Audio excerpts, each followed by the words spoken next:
Well, good day and welcome to SOP, Save Our Planet. My name is Gary Willing. I hope you're having a wonderful day wherever you happen to be. I'm also hoping that you do a couple things, or at least one of the two things, and that is, if you want to know more about Maitreya and the Masters of Wisdom, look into it, investigate it for yourself. If you want to see if this information is true for you in some way or not, look into it also. Check out the information on the Share International site. Link is in the description. You get the best background information there than you can anywhere else. The second thing I'm hoping that you do is join the discussion. If you have a question you want to ask me, post your question in the comment section. I'll try to answer it in another video, or you can email me, search for signs@mail.com, or you can simply let me know what you think by posting a comment. Okie dokie. Now, if memory serves me, because I put up videos all the time where I talk about the principle of sharing, probably in every video, if not the majority of them, because it is the most important thing that we could be talking about. And if memory serves me, somebody asked a question about strategic reserves, because I mentioned something about nations such as the United States having strategic reserves. If I am misremembering that, what they asked, or they didn't actually ask it, I still want to talk about it because there was a tweet on X coming from Bloomberg magazine, where they talk about China's state reserves. Now, I'm bringing it up in reference to the principle of sharing. I'm also going to bring it up to kind of create a case, like if I was a lawyer trying to defend the principle of sharing in a court of law, or at least in the court of public opinion. Because when I bring up sharing, one of the concerns that people say is that sounds like communism. The other concern that people bring up is that, especially when they're American, is we should only focus on America and not worry about the other countries in the world. And then the other concern is if we do offer people a little bit of help and give them a little bit of something to create a little bit of justice and end hunger, well, that create a whole generation of entitled people. And that's just going to spiral things out of control. Okay, so those are concerns that come up all the time.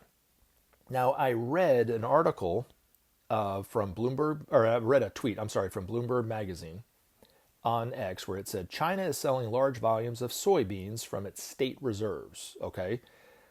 We also refer to it as strategic reserves, but it also went on to say, as it steps up purchases from the United States to fulfill an apparent agreement between the two countries in late October. Okay. So that's what is bringing up this discussion again about the principle of sharing. But it really is the most important thing that we should be talking about. I know it might bore the heck out of people, but when you realize, when you come to the conclusion, and hopefully you'll come to it soon, that our very future as a humanity depends on whether we try the principle of sharing, you'll be talking about it as much as me too. Until you see it as necessary for the future survival of the human race, you might not really think it's that important to talk about. But Maitreya put it like this: without sharing, there can be no justice. Without justice, there can be no peace. And without peace, there can be no future. Okay, so the case that I'm going to bring up is a case of a principle of sharing that I don't normally talk about. I normally talk about it in reference to the Marshall Plan and how that is historical evidence that the principle of sharing will create justice amongst nations and a little bit of goodwill, at least at the minimum. Because it's historically been proven that when nations share with one another, they start to create trust amongst each other. They don't worry so much about attacking another country and that kind of thing. Okay, now, is sharing going to create communism? Well, did it? We're not living in a communist country. And dare I say that communism doesn't exist anywhere in the world, actually. All we see that we talk about and we think about is communism, that we're taught in school is communism, is not true communism. There is not communism anywhere in the world, and there never has been. What we see and what we think is communism is actually state-sponsored capitalism. In true communism, there are no rich and there are no poor. Everybody's the same. Everybody has the same amount of bread, the same amount of this, the same amount of that, right? That's what scares people to death, is to have the same as everybody else. But there is no truth to the fact that people think that communism is a real thing. There's not. There are oligarchs in Russia and there are poor people in Russia. That is not true communism. There are really rich people in China, really rich corporations in China, and very poor people in China. That is not true communism. Even in North Korea, which is probably the closest to communism, there's still one rich guy there, and he's probably some other people that are rich in that country. But Kim Jong-un is rich, very rich, and yet there are poor people there. So that's state-sponsored capitalism was what that is. So when the Marshall Plan took place in the 40s, amongst the United States and other nations in Europe, I think it was actually known as the European Recovery Act, is what I think it was called, but it was then nicknamed the Marshall Plan. When we shared resources from our strategic reserves with other nations, did it bring about communism in this country? No, it did not. Did it create communism in Europe? No, it did not. Because the nations that participated in it aren't even state-sponsored capitalist countries. They are actually capitalist countries. France, England, Italy, Spain, West Germany were all capitalist countries. And yet, they shared with one another. And yet, it created a little bit of justice, a little bit of peace and goodwill amongst those nations, because the peoples of those nations trust the other nations better than they trust any other nations on the planet. Okay? So that's the first, I think, proof that sharing will not bring about communism. So that should hopefully help, alleviate at least a little bit the concern that it would bring about communism. Now, the second thing is, will it create, not will it create, but should we just worry about people here in the United States?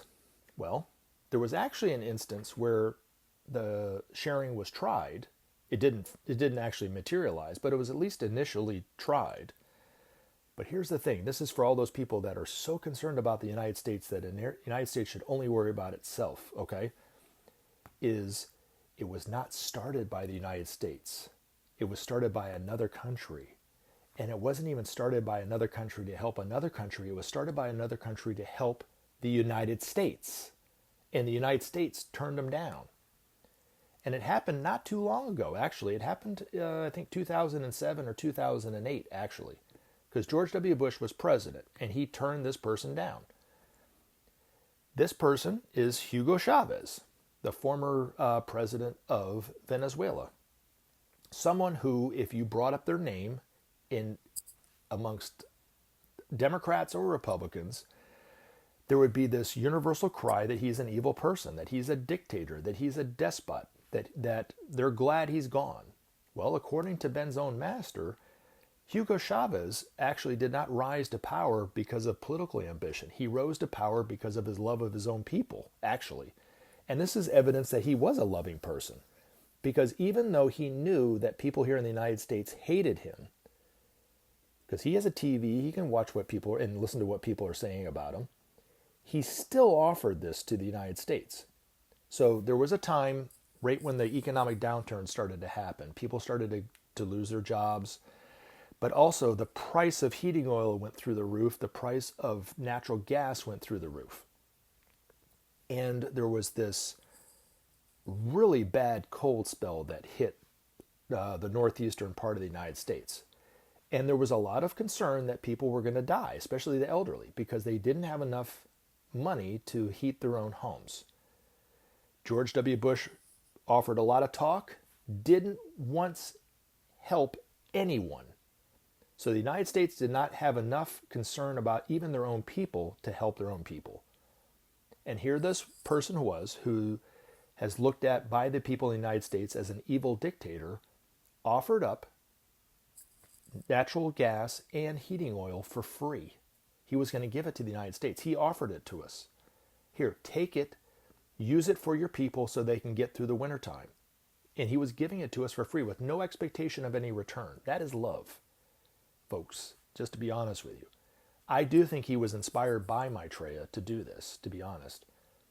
So the concern that the United States is the one that's going to start the principle of sharing or not, isn't necessarily the case. I don't even think the United States is going to be the country that starts it. I think it will be other countries that start it first. I think the United States might even be the last country to fall in line, to see the need to share, because we are just that stingy. We are so concerned about ourselves.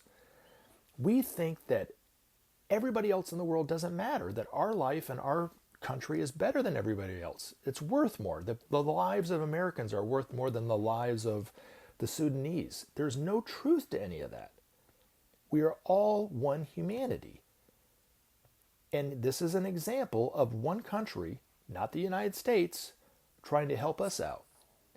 And if Bush had been allowed to, if he had just given up his ego and said, sure, we'll take it, would we be in the conflict that we're in right now with Venezuela? Maybe not. Would we have all these political tensions? I don't know. But it would have definitely started the ball rolling in the right direction, and we did not do it. So, and the other question would be, had they been allowed to give natural gas and heating oil to the United States, would it have created communism in the United States? No, it wouldn't have. Would it have created a generation of entitled people that would just sit on their ass and do nothing and expect a handout? No, it wouldn't have. See, the principle of sharing is beyond all that. The principle of sharing is just countries giving excesses of resources that are sitting there wasting, doing nothing, and giving it to another nation. That's it. And then those nations giving it back is the second part of that phase. And according to the masters, every single nation, no matter how poor they are, has at least one excess to give back in payment. So it would not create communism, because it hasn't created communism. It will not create an economic downward spiral of terror that most people are thinking it would. And it also might not be so centralized and starting in the United States is the other part. Okay, so, and then lastly, this is the other thing I want you to think about, especially if you're paying attention to the news, because more and more and more discussion is coming up about automation and AI. And where sharing is going to fit into this, because if we as a humanity do not start the principle of sharing soon, there's going to be chaos, because there's going to be mass layoffs because of automation. It's already started. And the only thing that's going to save us is for each and every one of us to have what we need to live: food, clothing, shelter, healthcare, and education. It's the only thing that's going to get us through this. But here's the beauty of it, okay? There's another article that Ben's master wrote entitled "Leisure is the Key." The masters are going to teach humanity what it means to have leisure time and what to do with that leisure time and to make best use of that leisure time. But automation and AI is going to free humanity up so we don't have to do all the things that we're doing. Once we get rid of commercialization, we won't need to produce so much crap like we do all the time, which won't pollute the environment quite as much, but will also give us free time to pursue what we really need to be pursuing, which is learning how to become more and more divine. And what that means is to become more and more of really who and what you really are. That's where the principle of sharing comes into this. But the other, like I said, has nothing to do with your own money in your bank account, the masters taking money out of your bank account and giving it to somebody else. Principle of sharing has nothing to do with that. Has nothing to do with creating communism, because it never has, and it will never create communism. And again, it might not start in the United States. And also, the principle of sharing can also benefit people here in the United States too. So that's my case for the principle of sharing. I love you guys. Thank you very much for listening. And I look forward to putting up videos in the very near future. Have a good rest of your day. Remember to take action and help SOP save our planet. Thanks for listening, and we look forward to talking to you again in future videos.